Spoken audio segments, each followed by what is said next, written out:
Hello, Victoria here. This tutorial is about keys, the 3-chord trick and the circle of fifths. Here's a key. Actually, it's not a real key, it's an abstract concept. Here's the 3-chord trick. And here's a couple of circles of fifths. And here's another one.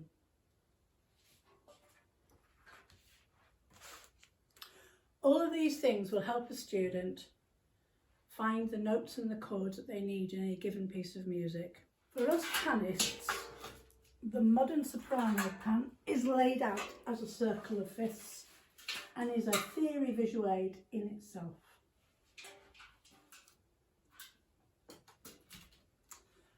First, the key. The key is the thing that unlocks what will be the likely notes or chords in any given song. So how do we know what the key is or find the key? Well, the key is going to be named after one of the 12 differently named notes in Western music. There are 12 notes generally, and then there are a number of different pitches of these notes. For example, here's a low G and here's a higher G. Same note, same name, different pitch, different octave. So before I tell you what use it is knowing the key, I want to show you how it works. All Through the Night is in G. The first chord is G, the last chord is G. The Ashgrove begins with C, ends with C. Auld Lang Syne begins with F, ends with F. Combat Liza starts with B flat, ends with B flat. So very common for songs to begin and end with the same chord. It's also very common for the last note of the melody to be the name of the key. So here, All Through the Night ends in G. You can't see it, take my word. The Ashgrove ends in C. Auld Lang Syne ends in F. Come Back Liza ends in B flat. The key also tells you what chords you might find in a song, and it does it by means of the 3-chord trick. Voila.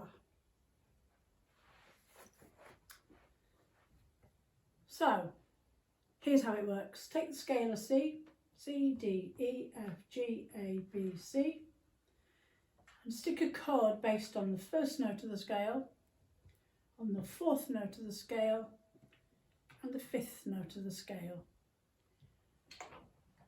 It is likely to be one of these chords.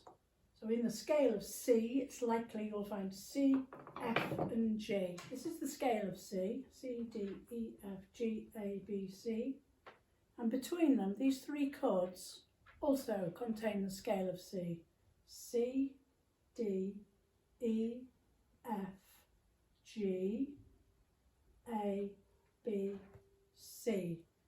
Notice that C and G appear twice.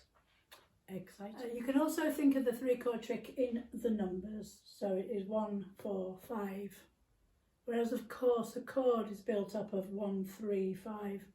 Just to confuse you, if a song's got 3 chords in it, say the 12-bar blues, it will be 1, 4, 5. Auld Lang Syne, 1, 4, 5. If the song's got 2 chords in it, they will be built on the 1st and 5th note of the scale.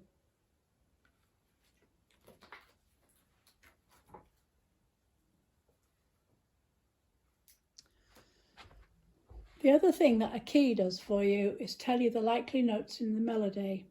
So I'm going to keep on using the scale of C because it has no sharps or flats and therefore no black notes. And I'm going to play this song, Pussycat, Pussycat. And the melody, as you can see from looking at the tune in front of you, only has white notes, no sharps or flats, and it uses all of the notes of the scale of C, and the second line in fact is a descending scale in C. So here goes.